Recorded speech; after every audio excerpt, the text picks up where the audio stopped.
नाज़रीन, ही रिपोर्ट असां सां शेयर कई आहे मोहम्मद यूसुफ दर्स। रिपोर्ट मूजिब फुलाडियो थाणे ते कुत्ता मार मुहिम न हलाइण सबब 2 ॼणनि खे कुत्ता डाढ़े विया। यूसी सिक्योरिटी ते 2 अलॻ-अलॻ केस दाख़िल। ॻोठ सखी शहर में 12 सालनि जे रोशन पुट महरुल्ला शहर खे कुत्ते डाहण जो यूसी सिक्योरिटी फुलाडियो रमज़ान लोडो ते एसआई कासिम नारेजू जी फरियाद ते गुनाह अरिड़हं कलम 289 290 तहत फुलाडियो थाणे ते केस दाख़िल।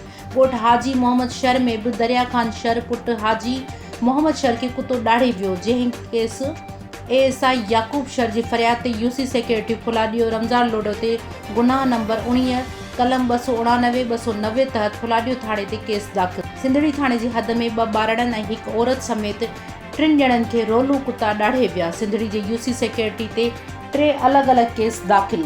ॻोठ खाणी मंगरियो में 18 वरियनि शहमीर पुट अमीर अली सोलंकी खे रोलू कुत्तो खाई वियो, जंहिंजो केस एएसआई जमील राजपूत जी फरियाद ते यूसी सिक्योरिटी ज़ुल्फ़कार हालीकोट ते गुनाह नंबर 20 कलम 289 290 तहत दाख़िल कयो वियो। जॾहिं त 12 वरियनि जी भूरी धी चतरू भाट खे कुत्तो डाहण जो केस एएसआई जमील राजपूत जी फरियाद ते यूसी सिक्योरिटी ज़ुल्फ़कार हालीकोट ते गुनाह नंबर 21 कलम 289 290 तहत दाख़िल कयो वियो आहे। जॾहिं त औरत सिंगार खे कुत्तो डाहण जो केस बि यूसी सिक्योरिटी सिंधड़ी थाणे ते गुनाह नंबर 22 तहत दाख़िल कयो वियो।